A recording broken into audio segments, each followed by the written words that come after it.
Саламатсыздар ма, құрметті білім алушылар? Бүгінгі сабағымызға қош келдіңіздер.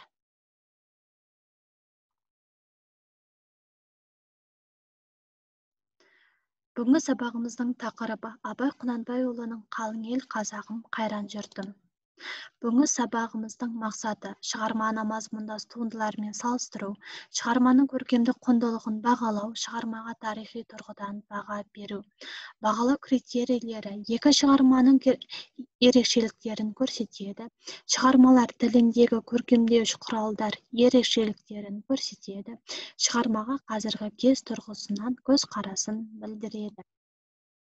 Абай Құнанбаев 1845 жылы Семей өңірінде дүниеге келген. Абай Құнанбаев қазақ халқының ұлы ақыны, асыл сөздің зергері.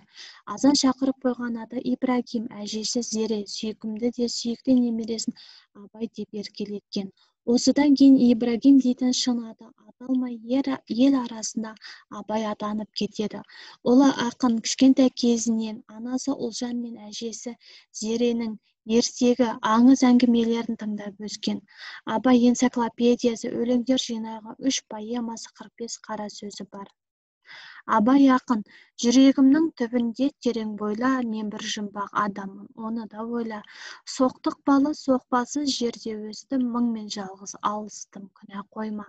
Абай қоғамға адамгершілікті, әділдікті насихаттап, елді адал еңбек етуге шақырып, білім, ғылымды, өнерді халықтың қажетіне жаратуға мән берген.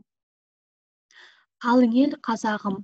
Бұл кезде жазған өлеңдерде Абай озық мәдениетті насихаттаумен қатар әлеуметтік азаматтық санасы өскен халықтың үлкен қайраткері дәрежесінде көрінеді. Оның өлеңдерінен еңбекші халық мүддесін қорғаған адамзаттың үні естіледі. Өзі билеуші тап ортасынан шықса да, тарихи дамудың бет алысымен қоғамдық шындықты түсінген. Ол еңбекші шаруаға шындап бет бұрғанын байқатады. Оларды елім, жұртым, халқым деп дос тұта сөйлейді. Осы бет дұрыста Абай сол халықты жүдетіп, шаршатып отырған ұнамсыз әрекет мінездерді, олардың ішкі сырын үлкен шеберлікпен ашатын психолог, ақын ретінде танылады.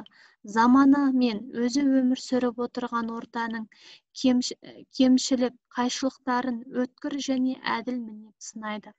Бұл сарын әсіресе Абайдың «Қалың ел, қазағым, қайран жұртым» деп аталатын өлеңінде де анық байқалады. Мұнда өз халқының басынан қайғы мұңды көріп, дерттеніп, қалың ел, қазағым, қайран жұртым, қазіргі халіне қинала сөйлеген ақын бар. Ел ұйтқысы бұзған, оның берекесін кетірген әкімсымақтарға деген оның ызасы да мол. Бірінші тапсырма: мақсатымыз шығарманың эмоциональды астарын түсіну. Кестені толтыру. Дескрипторы шығармаға дәлел келтіреді, жауаптарын кесте арқылы дәлел келтіреді. Түсіну 60-70 балл аралығында.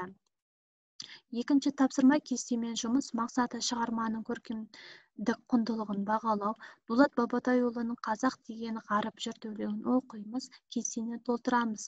Дескрипторы шығармадағы құндылыққа дәлел келтіреді, жауаптарын кесте арқылы дәлел келтіреді. Қолдану 60-70 балл аралығында. Үшінші тапсырма: кестемен жұмыс. Мақсаты шығармамен мазмұндас туындылармен салыстыру, кестені толтыру. Дескрипторы өлеңдердің мазмұнын үштір сөйлеммен толық ашады, тақырыбын анықтауда мәнімен дәлел келтіреді, идеясын ашуда сол заманын байланыстырып көрсетеді, лексикасындағы ұқсастықтарды көрсетеді, қорытындыда екі өлеңнің ұқсастықтары мен айырмашылықтарын көрсетеді. Талдау 80-90 балл аралығында. Төртінші тапсырма: өлеңге баға беру. Мақсаты шығармаға тарихи тұрғыдан баға беру. Сұрақтарға жауап беріңіз. Абай мен Дулатқа осындай өлең жазуға не түрткі болды? Осы шығарма негізінде 19 ғасырдағы адамдар қандай болған деп ойлайсыз? 19 ғасыр және 21 ғасырдағы адамдар арасында қандай ерекшеліктер бар? Сіз осы заманның адамдары туралы қандай өлең жазар едіңіз? Дескрипторы жауаптарына өлеңмен дәлел келтіреді, жауаптарына өмірден дәлел келтіреді. Бағалау 80-90 балл аралығында. Құрметті білім алушылар, сабағымыздың соңында рефлексия. Бүгінгі сабақта қандай өмірлік білім алдым? Сабақта маған тапсырманы орындауға не көмектесті? Сабақта маған тапсырманы орындауға не кедергі болды? Маған қиындықтарды жеңу үшін не істеу қажет? Құрметті білім алушылар, осымен біздің сабағымыз аяқталды. Назар қойып тыңдағандарыңызға рахмет. Сау болыңыздар.